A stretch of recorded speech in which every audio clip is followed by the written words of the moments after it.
Hello friends, how are you? कैसे हैं आप सब लोग? आई होप आप सब लोग एंजॉय कर रहे होंगे। दोस्तों, एवरग्रीन प्रॉफिट कम्युनिटी में आपका स्वागत है। आज हम डिस्कस करेंगे स्टॉक ऑप्शंस को कैसे स्टॉक्स को कैसे फाइंड आउट करें। अगर आप पोजिशनल ट्रेडर हैं तो किसी स्टॉक को कैसे आप फाइंड आउट करें कि ये स्टॉक आप 2 4 10 दिन रख सकते हैं। आज उसी में ये टॉपिक में मैं डिस्कस करूंगा। मैं बताने की कोशिश करूंगा कि आपको कुछ ऐसे ट्रिक्स बता दूं जिससे आपको स्टॉक ऑप्शंस के अंदर आप पोजीशन क्रिएट कर सकें। बेसिकली ये चार्ट पैटर्न्स होंगे। जिस चार्ट पैटर्न्स को मैं फॉलो करता हूं उस चार्ट पैटर्न्स के बेसिस पे आप लोग एक एक्यूरेट आइडिया लगा सकते हैं कि आगे बाजार कहां जा सकता है। तो चलिए डिस्कस करते हैं विदाउट वेस्टिंग टाइम। सपोज कीजिए कि एक हमने कोई स्टॉक फाइंड आउट कर लिया। मान लीजिए हमने रिलायंस फाइंड आउट कर लिया। रिलायंस इंडस्ट्री को हमें क्या लग रहा है, किस बेसिस पे हम इसको होल्ड करें आगे फर्दर। तो उसका बेस हम समझ लेंगे पहले। वो क्या बेस होगा? जिन लोगों ने हमारा टेलीग्राम चैनल फॉलो किया हुआ है, एवरग्रीन प्रॉफिट, जहां पर हम लोग stock options, positional trading, BTST और स्टॉक्स की हीरो जीरो ऑप्शंस भी शेयर करते रहते हैं आप लोगों के पास। तो वहां से आप आइडिया लगा सकते हैं कि हम किस बेसिस पे ऐसी एक्यूरेट रिकमेंडेशंस आप लोगों तक पहुंचाते हैं। एक ऐसा आइडिया, सटीक आइडिया। रिसेंटली का मैं एग्जांपल दे रहा हूं रिलायंस इंडस्ट्री का। जो लोग मुझे फॉलो कर रहे हैं, एवरग्रीन हमारा एक टेलीग्राम चैनल है, वहां जो लोग फॉलो करते हैं उनको पता होगा कि रिलायंस इंडस्ट्री का मैंने 2900 के आसपास एक बेहतरीन आइडिया आपको दिया था एट द रेट ऑफ 3200 के लिए, जहां पर हमने उसकी हीरो जीरो पे प्ले किया था। आई थिंक 3000 के आसपास की कॉल थी वो हीरो जीरो वाली। तो वहां पर भी हमने बहुत मल्टी बैगर्स ये रहा कुछ दिन के लिए। तो उसको हम कैसे फाइंड आउट करते हैं? तो बेसिकली स्टॉक्स के अंदर यही फॉर्मूला आप इंडेक्स के अंदर भी लगा सकते हैं, यही सेम फॉर्मूला आप स्टॉक्स के अंदर भी लगा सकते हैं। अगर आपको बैंक निफ्टी कैरी करना है 2 4 दिन के लिए तो उसके अंदर पैटर्न्स आप समझ लीजिए। तो उन पैटर्न्स के बेसिस पे आप उसको एक प्रिडिक्ट कर सकते हैं कि यहाँ फर्दर ये आगे जा सकता है 1 दिन 2 दिन 4 दिन के लिए। ठीक है। तो उनमें से पहला जो पैटर्न है जो मैं फॉलो करता हूँ, जिसको मैं सीरियस नोट पे फॉलो करता हूँ, that is M pattern. That is M pattern. ठीक है। एम पैटर्न, इस पैटर्न को मैं फॉलो करता हूँ। पहले मैं इसमें डिस्कस करूंगा एम पैटर्न के ऊपर कि एम पैटर्न होता क्या है।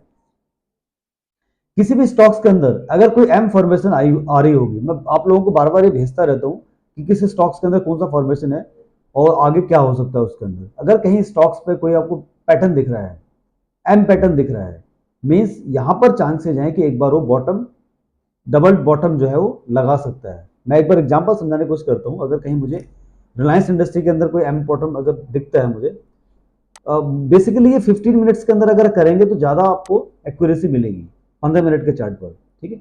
तो कोशिश करें कि 15 मिनट के चार्ट पे आपको ये पैटर्न मिल जाए। 5 मिनट के चार्ट पर अगर करेंगे तो बहुत शॉर्ट पीरियड के लिए हो जाएगा। That is you can consider intraday. अगर इंटरडे में करना है तो 5 मिनट के चार्ट पे आप कोई पैटर्न फॉर्मेशन देख सकते हैं जहां आपको एक इंटरडे का ट्रेड मिल सकता है। अगर आप 15 मिनट के चार्ट पर देखेंगे तो आपको अगले वीक का एक आइडिया मिल जाएगा कि यहाँ पर क्या फॉर्मेशन होने वाली है और आगे ये ट्रेड कहाँ जा सकता है। ठीक है। ये देखिए, अगर मैं यहाँ कोशिश करूँ कि कोई ऐसा पैटर्न मुझे मिल जाए, मीनवाइल अगर मुझे कोई दूसरा पैटर्न भी दिखेगा तो मैं आपको समझाने की कोशिश करूंगा। यहां पर एक एम पैटर्न इसने दिया, ये देखिए,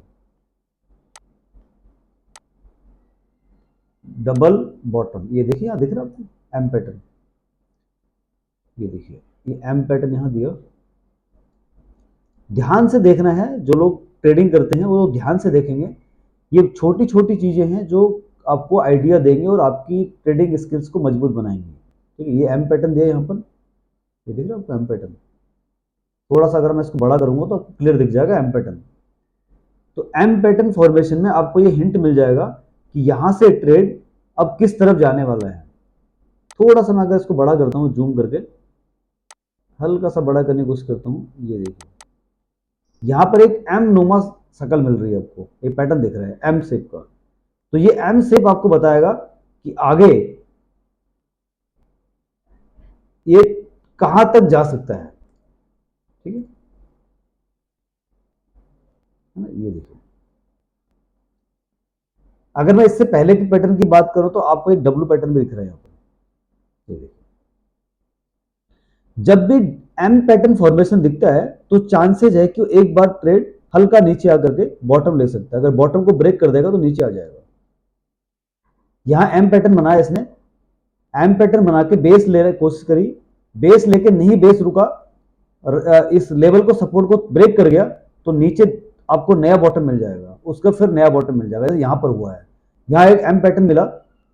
मैं आपको फिर से कोशिश करता हूं समझाने की, क्लियर करके इसको। यहां एम पैटर्न फॉर्मेशन हुआ, बेस बनाने की कोशिश करी, बेस के पास हल्का सा कोशिश करी ऊपर जाने की, नहीं गया, वापस नीचे आ गया, तो आपको लंबा ब्रेक एक डाउन नीचे को मिल गया। तो this is called M formation. जब भी ऐसा एम फॉर्मेशन आएगा तो आपको एक आइडिया लग जाएगा कि ये काउंटर यहां से कहां तक नीचे आ सकता है, इमीडिएटली कहां जा सकता है। तो यहां पर हल्का सा इसने कोशिश करी ऊपर जाने की, बट गया नहीं, नीचे आ गया और आपको डाउन ट्रेंड मिल गया। उससे पहले की अगर मैं बात करूं तो डब्ल्यू फॉर्मेशन भी यहां हुआ है एक बार। ठीक है, मैं अगर बात करूं डब्ल्यू फॉर्मेशन की, तो डब्ल्यू फॉर्मेशन के अंदर भी क्या होगा आपको याद रखना है। जब भी ऐसा कोई डब्ल्यू फॉर्मेशन आपको दिखता है तो आप समझ जाना कि एक डबल टॉप हम काउंटर के अंदर देख सकते हैं। तो उस डबल टॉप को आइडेंटिफाई करने के लिए आपने क्या करना है, लाइन मार्किंग करनी है। यहां डब्ल्यू फॉर्मेशन एक बना, ठीक है, ये देखिए एक डब्ल्यू फॉर्मेशन बना, ये देखिए बना डब्ल्यू फॉर्मेशन, आपको दिख रहा होगा। इस डब्ल्यू फॉर्मेशन बनने के बाद ये काउंटर हल्का सा आपको कोशिश करी इसने ऊपर जाने की, ये देखिए यहां से ऊपर जाने की कोशिश करी है, बेस लेने की कोशिश करी, बट बेस को यहां पर रेजिस्टेंस को क्रॉस नहीं कर पाया, वापस नीचे आ गया। तो आपको यहां से बाइंग करनी है। जब फॉर्मेशन बनेगी डब्ल्यू पैटर्न की, तो उस डब्ल्यू पैटर्न के फॉर्मेशन को आपको एनालिसिस करना है। जब काउंटर बढ़ रहा है, यहां से नीचे आया, बढ़ रहा है, तो यहां पर ये बेस हो गया, यहां से ऊपर चला गया, ये आपको इतने पॉइंट्स मिल गए ऊपर के। ठीक है, तो ये पैटर्न्स आपको याद रखने हैं, डब्ल्यू पैटर्न्स, एम पैटर्न्स मैंने समझाया। अब मैं बात करूंगा बी पैटर्न की, वी। तो वी पैटर्न के केस में सेम होगा, आपको एक बेस मिलेगा बाइंग करने के लिए और आपको उसको याद रखना है और बाइंग कर लेनी है। हम डिस्कस करते हैं वी शेप की। यहां पर वी शेप दिख रहा है, मैं थोड़ा सा इसको बड़ा करने की कोशिश करता हूं कि आपको समझ में आ जाए कि वी शेप में कैसा पैटर्न बन रहा है। ये वी शेप यहां बना हुआ है एक छोटा सा, ये देखिए ये वी शेप बना है यहाँ पर। ठीक है, तो वी शेप में क्या करना है आपने, ये बेसिक चीजें है, बेसिकली बिगनर्स को भी आती हैं और ये बहुत कुछ वो नहीं है। 15 मिनट का चार्ट है, वी शेप बना, वी शेप बन गया तो इसका मतलब क्या हुआ, ये एक लेवल है इसका। अब इसके पीछे आपको बहुत सारे काम करने पड़ेंगे, ऐसा नहीं कि आप केवल पैटर्न को याद रखेंगे, आपने एक लेवल भी देखना है, एक ट्रेंड लाइन ड्रॉ करनी पड़ेगी आपको, एक हॉरिजॉन्टल लाइन डालनी पड़ेगी, उसके ऊपर देखना पड़ेगा कि अब ये काउंटर ऊपर जा रहा है क्या। यहां से वी शेप क्रिएट किया, इन्वर्टेड हैमर बन गया यहाँ पर एक 15 मिनट के चार्ट पर। सॉलिड कॉल है ये, देखिए इतना बेहतरीन शॉर्ट कॉल है, जहां जिसने लिया होगा एक इन्वर्टेड हैमर बन गया, वी शेप बन गया, दोनों चीजें क्लियर हो गई, दो जो पॉइंट्स आपको मिल गए बाइंग करने के लिए। उसके बाद आप कंटिन्यूअसली ऊपर की तरफ जा रहे हैं, देखिए देख ना, this is called V shape. तो जितने पैटर्न्स आप बनाते हैं, चाहे वो असेंडिंग ट्रायंगुलर पैटर्न हो, चाहे वो डिसेंडिंग ट्रायंगुलर पैटर्न हो, अगर मैं उस पैटर्न की बात भी करूं तो यहां पर वो दिख रहा है, ये असेंडिंग दिख रहा है, इसका असेंडिंग है। देखिए अगर मैं डिसेंडिंग की बात करूं तो डिसेंडिंग पैटर्न भी आपको दिख जाएगा। तो जितने पैटर्न्स हैं, इससे आपको ये आइडिया लग जाता है कि आगे काउंटर जाने वाला कहां तक है, इसकी रेंज क्या है। यहां देखिए ये डिसेंडिंग ट्रायंगुलर पैटर्न दिख रहा है आपको, ये डिसेंडिंग ट्रायंगुलर पैटर्न है, ये कंटिन्यू काउंटर बाहर आ रहा है एक रेंज के बाद, डिसेंडिंग ट्रायंगुलर पैटर्न आ गया। इसमें क्या होगा, आपको एक रेंज मिल जा रही है कि काउंटर नीचे की तरफ जाने वाला है।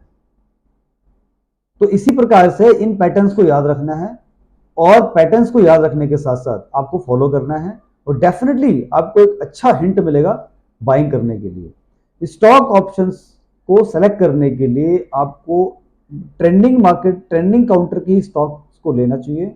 स्टॉक ऑप्शंस के अंदर हीरो जीरो प्ले करने के लिए भी आपको एक ट्रेंडिंग स्टॉक्स को सेलेक्ट करना है जहां पर आपको लगे कि ये इमीडिएटली इसका रेट आ सकता है। तो दोस्तों अगर पसंद आए तो वीडियो को लाइक करें, और आगे भी मैं इसी प्रकार की आपको वीडियो शेयर करता रहूंगा। इसमें बहुत सारे पैटर्न्स हैं, वो सारे पैटर्न्स आपको बताता रहूंगा। और जिसको stock market pro trading, advance trading सीखनी है वो मुझे कॉल करे, मेरा नंबर डिस्क्रिप्शन में दिया हुआ है। Thank you.